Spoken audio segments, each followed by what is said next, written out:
Good afternoon, everyone, especially to our handsome instructor, Sir Ian Ofong. Good afternoon, sir. So we are the Group 9 together with Mr. Jerome Delfinado, and we are assigned to discuss the Chapter 4, which is the Farm Organization and Management. So we have these objectives that by the end of this lesson, you will be able to identify the key principles of farm organization and management, express a positive attitude towards adapting sustainable practices in farm management, and practice decision-making skills in allocating resources for optimal farm productivity. So, farm organization. As a business organization, a farm enterprise is principally concerned with the making of profit through efficient production and marketing. Siyempre, pag farmer ka, pag once organizer ka ng farmer, siyempre yung main mo talaga na goal doon is kumita, magka-income or magkaroon ng profit, diba, sa pagpa-farm mo. Hindi mo naman gugustuhin or nanaisin na maging failure ka sa pagpa-farm mo. So, paano nga ba i-achieve yung profit, yung malaking kita or malaking income sa pagpa-farm?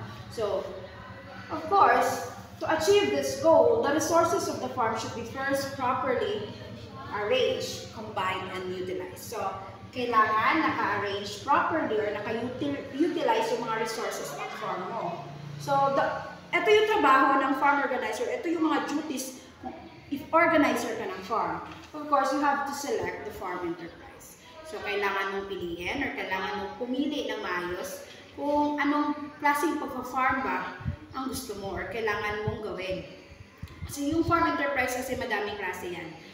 Like for example, crop farming, livestock farming, or aquaculture farming. Yun yung example dun sa fishnet, yung pag-aalaga or ng tilapia. So yun yung isa sa mga aquaculture na farming. So maraming klase yung farming or enterprise. So kailangan mong pumili. So choose and combine properly the factors of production. So, kailangan mong pumili at i-combine ng maayos ang factors ng production. When we say factors of production, involved dito yung land, yung area, o yung field na gagamitin mo sa pagsasaka mo, yung labor, yung mga tauhan mo, o yung mga katulong mo sa pag-farm, sila yung mga labors. And then, the capital, of course. Kung walang capital, paano mo naman mag-umpisa or paano mo mabibili kung ano yung mga pangangailangan or mga needs mo sa farm mo. So, sila yung mga factors sa production para maging mas maganda or successful yung production ng farm mo. So, plan the physical layout of the farm. When we say physical layout naman yung area, kailangan mong pag-aralan or kailangan mong pagplanuhan yung area na gagamitin or yung area na pipiliin mo sa pag-farm mo. For example kasi, napapasukan mo siya ng sunlight, yung area na gagamitin mo. May hangin ba na nakakapasok doon? Or ano ba siya sa hangin? Lalo na pag livestock farming yung napili mo, dapat accessible din siya sa tubig. Yung may may tubig talaga or lalo na pag kailangan mo ng sa pag-aalaga ng hayop, di ba, yung baboyan, kailangan mo talaga ng tubig doon. So, dapat may tubig yung area na mapipili mo. And siguro, kailangan mo din mag-isip sa future, if in case na lalago yung negosyo mo, lalago yung farm mo, kailangan mo mag-expand. Siyempre, dapat yung area is ready din siya for expansion or yung bang malaking area na para in case na ma-expand ka, hindi ka mahihirapan. So, provide a system of records and accounts. So, you provide a system of record. Ito na yung pagre-record mo sa lahat ng finances, expenses, liabilities sa farm mo or ng farm mo para malaman mo pagdating ng araw, pag-harvesting time na, malaman mo kung may kita ka ba, kumita ka ba, o failure ka, or abonado ka pa. So, kailangan mo talaga i-record lahat ng financial performance ng farm. And then, how to choose farm enterprise. So, paano nga ba pipili ng farm enterprise? So, of course, we have to consider the geographical condition. Ito yung ito yung sa soil. Kung ang soil ba na napili mo or dun sa area na isasakahan mo is acidic ba or healthy ba yung soil na yon. Tapos yung climate, lalo na kayo, for example, ngayon, grabe, El Nino talaga, di ba? Tag-init ngayon, halos walang gulay or walang mga crops ngayon na nabubuhay. Kasi nga dahil sa weather natin, kailangan din i-consider yun. So, syempre ngayon, hindi ka talaga magtatanim kung ganitong climate ang meron tayo. Then, the topography, kung yung topography naman, yung lugar, kung baka lagi nagla-landslide doon na area na nagsusoil erode palagi doon lupa na yun. So, hindi siya safe para pagsakaan or hindi siya safe para gawa ng farm. And then the other physical endowments such as presence of rivers, lakes, seas, natural resources, and etc. So, kailangan din consider yun kung malapit ba yung area mo sa mga rivers, sa mga lakes, sa dagat, or sa iba pang mga natural resources. So, economic conditions. Kailangan mo din i-consider yung economic conditions when you choose a farm enterprise. So, a farm has to evaluate the cost of production and market prices in relation to this planned farm project. So, kailangan mo din kasi i-consider yung economic conditions. Kung that time ba, mabenta yung kamatis or in demand ba yung, for example, yung kamatis. Kasi na-try namin dati na nag-farm yung partner ko. Tapos, at that time, in demand yung kamatis kasi walang masyadong magtanim noon. So, kinukuha sa amin ng 1-2 yung crate. So, in demand yun ng time na yun. So, nakadepende din kasi siya. So, the peace and order situation. This is a basic consideration in the choice of farm enterprise. So, isa din siya sa dapat i-consider natin ng mga organizer ng farm is yung peace and order situation. Kasi kailangan natin isalang-ala or kailangan natin i-make sure na yung area na natin pagsakahan is safety ba siya o hindi. Kasi baka, di ba, magsa-storage ka or magtatago ka ng mga fertilizer mo dun sa area mo or dun sa stock room mo, baka may magnakaw. Hindi natin alam. So, dapat na i-secure mo muna yung area kung safety ba dun na area na i-store mo lahat ng mga equipments mo dun or kahit sa tanim. Kasi may iba talaga ng mga na hindi man sa pero may iba talaga trip lang nila na andyan yung tanim mo. Like, for example, yung mga, kung nagtanim ka ng mais, diba may mga na pag nanakawan ka nila, yung sa mga mais mo, shock ka na lang pagkabuas, wala na unod to sa mais. Kaya pangkawat na daya to sa mga tao dito. So, kailangan mo i-check ang area kung safety ba siya or peaceful ba itong area. And then, the local government policies. Kasi may iba mga local governments, depende sa area or depende sa lugar, na syempre may mga policies sila at may mga rules sila na kailangan natin sundin as a owner, as an organizer of the farm. Kung doon natin napili na mag-farm sa lugar nila. So syempre, may iba din naman governments kasi na of course, nagbibigay sila ng incentives or di kaya mas mura na parenta sa lupa nila para syempre mas maiganyo pa yung mga investors or mas maiganyo pa yung mga owner na dun mag-invest sa kanila. Para ma-attract pa yung mga owners ng or yung mga capital, yung mga gustong magrenta sa lugar or sa farm na yun. So, selection of factors of production. So, an important function of a farm organizer is to combine the factors of production in the right proportion. These are land, labor, capital. So, yun yung sinabi ko kanina. Kung organizer ka ng farm, isa talaga sa mga trabaho mo is, syempre, mag-combine or mag-ano ng proper proportions ng mga factors of production. Like, for example, resources which are abundant are cheap. So, pag madami yung supply, madami yung resources, syempre, mas mura yung bilihan or mas mura yung halaga ng crops mo. Industrial countries have more capital resources than labor. So, yeah, totoo naman yun. Yung mga industrial countries, mas mataas talaga or mas marami talaga yung capital resources nila kasi sa labor. Kasi wala na sila masyadong tauhan. Kasi puro na lang makinarya or machines yung ginagamit nila sa ilang production. So, pera-pera, tsaka machine na lang talaga. Mas gastos lang yun pero wala na masyadong tao, silang pakaswerte din yun. A farm organizer is by the proper capital proportion in farm production. Ayun na nga, yung organizer talaga, kailangan mo lang talaga i-apply yung tama at pagkasunod-sunod factors production. And then, of course, yung factor payment kasi, kagaya ng mga rents or pasweldo ng mga tao, iba-iba kasi yun, hindi malakaparehas. Depende sa lugar. For example, dito sa Lake Cebu, iba yung sweldo ng mga labor natin dito. Kumpara mo sa Agusan na lugar, iba din yung pasweldo nila doon. Iba din yung renta ng lupa nila doon. At iba din naman dito sa Lake Cebu. At saka may mga ibang country talaga na mas mura yung factor payments nila para sa iba na.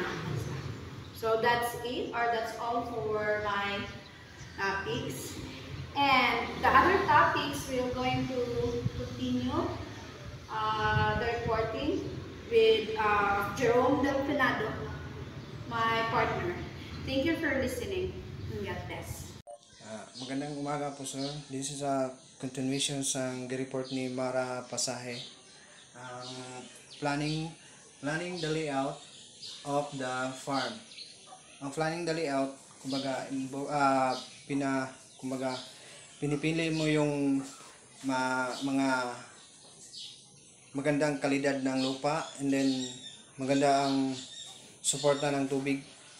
And dito naman tayo sa economy is not only essential in the management of the business organization, but also in the layout of the farm. Hindi lang mabala nimo nga pag-organize sa imong farm. Kailangan mo ding malalaman kung paano mag-layout ng farm. Farm organization and management. Farm organization management, kumbaga kung ikaw ang tagiya, kung ikaw ang tagiya, kumbaga ikaw ang mag-manage or mag-organize sa imong mga workers. Number 1, sir. Planning the internal arrangement of the buildings to make sure that there is sufficient space for the livestock and for the storage of crops. Kumbaga, ang bot mo yung pasabot dire nga kumbaga kung maghimo ka og kanang kulungan sang, for example, kulungan sang manok or mga livestock, kailangan mo siguraduhin kung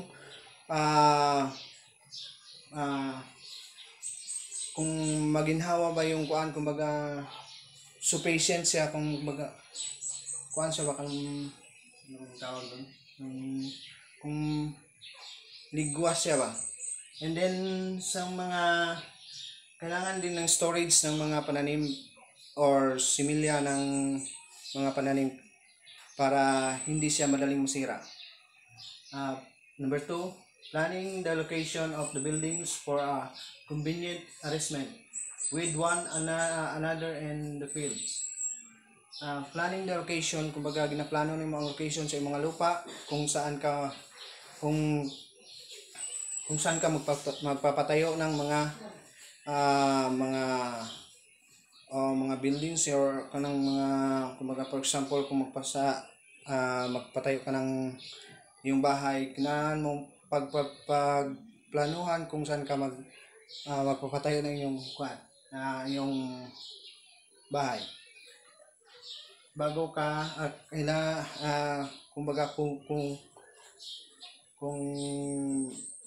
sa tawagan na ng kumbaga convenient ka ba, kumbaga comfortable ka sa imong area. Number 3, planning the shape and location of the field to suit the rotation of the lay of land so as ensure the economic of works. Planning nakadepende yan sa mga ano ang lokasyon sa iyong farm o ano ang shape ng iyong farm. Na-involve gyapon dito ang crop rotation para hindi maging acidic ang ating lupa. Dito naman tayo sa consideration in the farm planning.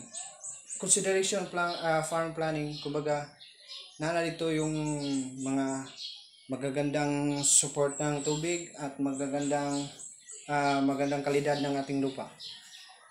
Number 1, farm buildings should be fit, type, and size of the farm.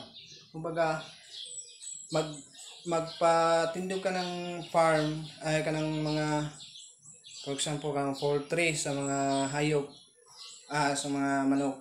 Kailangan fit lang sa imo nga size sa imo nga farm. Kumbaga, tama-tama lang.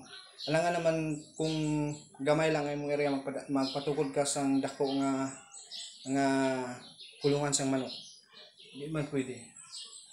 Number 2, there should be indicate supply of clean water. Natural lang na kung naka-area nga natural lang nga mag-support kang sa tubig na kumbaga naka-indicate nga kumbaga magandang supply ng tubig na malinis. And then, number 3, building should be arranged the equipment in manner which is save labor. Kumbaga kung kita mo lang sa basakan ka ng mga equipment, kumbaga nakasave siya labor ba? Kung kuan ka ng tao, dako ang imong pasahod dako pa imong gasto itong sa kadaghan sa tao nga imong pasilduhan. Kung equipment lang madali siyang kung sa palay gamiton, madali lang siyang harvestin kasi kuan na yung mga kuan niya mga equipment.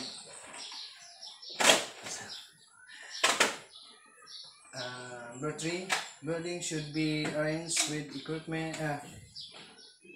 Number 4, the farmstead should be convenient located with respect to water supply, roads, and the fields. Kumbaga ang farmstead, kumbaga ara na sila ara na tanan. And then maganda ang kumbaga conveniently, comfortable na ka sa mga location. And then mas maigi kung malapit ka lang sa daanan ng highways, and then maganda ang supply ng tubig. Number 5, building should be placed in the compact form for easier supervision with the owner of manager. Kumbaga compact form ara na sila tanan ba, kumbaga nakahanay na silang tanan para dali lang siya ma-supervise ang tag-iya sang farm. Dito naman tayo sa planning the field layout.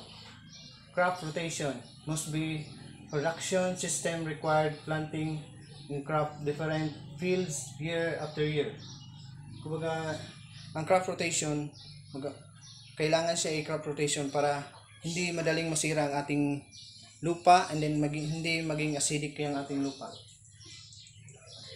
After years, every years nag-rotate kung for example nagatanom ta karon og mais nga karon nga tuig, ugma magtanim naman tayo ng mga seeds for example kanang yung mga pitsay para hindi maging acidic ang ating lupa. Economical operation. Rectangular fields take less time in plowing the cultivating than those with irregular shape. Kumbaga, ang rectangular field, kumbaga dali lang siya trabahoon kay tungod wala na siyang ang rectangular shape, kumbaga ganito siya ba. Dali lang siya trabahoon kasi wala na siyang nakatake siya time sa mga trabahante mga workers. Soil conservation. Farm that are not label are cultivated by the different method to prevent soil damage. Naka-involve ako dito sa crop rotation para hindi maging acidic ang ating lupa, para ma-prevent natin ang soil damage. System of record and accounts. Dito na kumbaga naka-indicate ng tanan ni mga gastos sang imong mga sa imong pagtanim ng mga kumbaga itong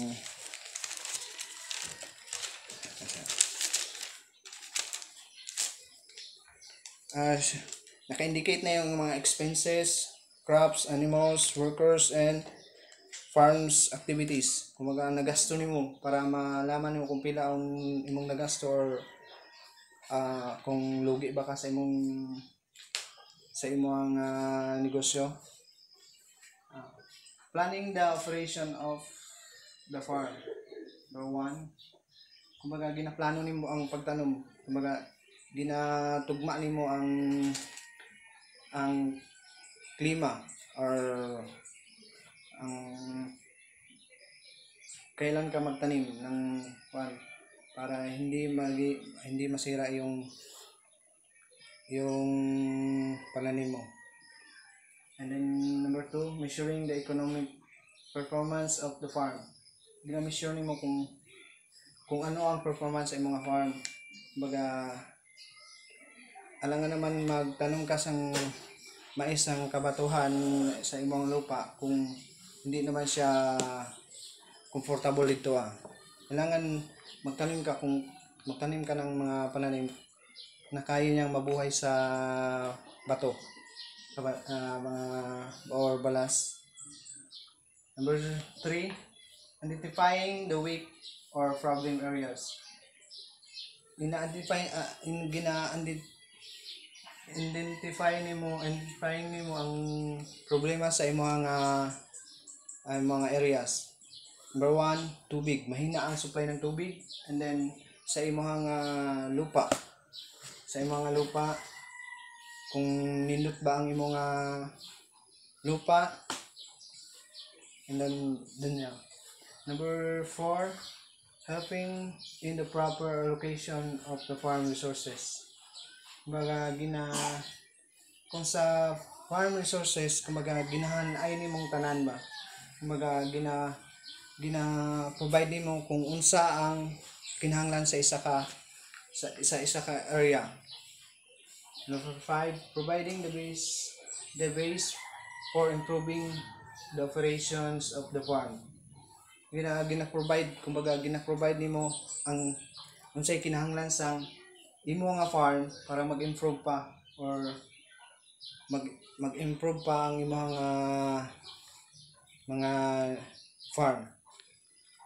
Number 6, another use such as for income tax and another government requirements. Kumbaga ang iyang